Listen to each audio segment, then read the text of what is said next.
আপনার গার্লফ্রেন্ডের নাম্বারটা একটু আমাকে দেন, আমি একটা কল করি, দেখি আমি তাকে ইমপ্রেস করতে পারি কিনা। ওকে। আপনি হচ্ছে গিয়ে কিছু হিন্টস দেন আপনার গার্লফ্রেন্ড সম্পর্কে। আমার গার্লফ্রেন্ডের নাম সাদিয়া, ওর বাসা ফরিদপুরে। নাম্বার।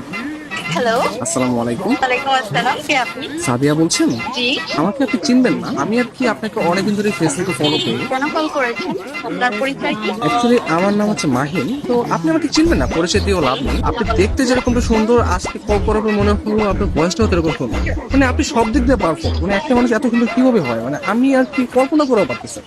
ধন্যবাদ আপনাকে। আর কিছু বলবেন? আমি আবার অপরিচিত কারোর সাথে কথা বলি। দেখেন, পৃথিবীর প্রত্যেকটা জিনিসই কিন্তু হঠাৎ করে হয়। আপনি যে আজকে অপরিচিত বললেন, কালকে পরিচিত হতেও পারে। এখন পরিচিত হতে তার ক্ষতি নেই, তাই না? অবশ্যই। কথা আমি ক্লিয়ারলি শুনতে পাই না, আবার একটু বলবেন? আপনি শুনতে পাচ্ছেন না? হ্যাঁ, এখন শুনতে পাচ্ছি। মানে আপনার কথা শুধু আমার কানে না, আমার মনেও পৌঁছে যাচ্ছে। আপনি বলেন আপনি অনেক আসলে। ভালো ফ্লার্ট করতে পারেন। আমি কোনো ফ্লার্ট করতেছি না, আমি আসলে মানে সত্যি কথাই বলতেছি। ধন্যবাদ। আপনি কোথায় থাকেন? আসলে ছোটবেলা থেকে আমি অনেক জায়গায় থেকেছি, কখনো ঢাকা, কখনো খুলনা, যশোর, মাদারীপুর। বাট এগুলো সবকিছু না টেম্পোরারি। আমি এখন বর্তমানে পার্মানেন্ট ভাবে নতুন একটা জায়গায় থাকতে যাচ্ছি। সেই জায়গাটা কোথায়? আপনার মনে ব্যক্তিগত জায়গা হবে? না, আপাতত নেই। অপরিচিত কাছে জায়গা দিতে চাচ্ছি। অপরিচিত বলতে আমরা চাইলে কিন্তু পরিচিত হতে পারি। আপনি চাইলে আমরা কথা বলতে পারি, দরকার ভিডিও কল অথবা মিটও করতে পারি। কিন্তু আমি তো আপনাকে দেখিনি, আপনি আমাকে দেখেছেন। রাতের দিকে তাহলে আমরা ভিডিও কলে আসি। আচ্ছা, আপনি তখন আমাকে হোয়াটসঅ্যাপে আপনার ছবি সেন্ড করেন। ও আচ্ছা। যদি মনে হয় যে না কথা বলা যায় বা ভালো লাগে, তাহলে আমি আপনার সাথে কন্টিনিউ করবো, সমস্যা নেই। তো আপনি কোন ধরনের ফটো দেখতে যাচ্ছেন?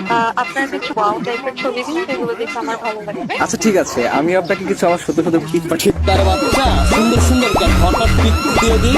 কে? আমি তুষার। আমি ফোন দিলে তোর ভাই আছে, তোমার এই ব্যস্ততা সে ব্যস্ততা, আমি ঢাকায় থাকি, তুমি এইভাবে তুমি আমার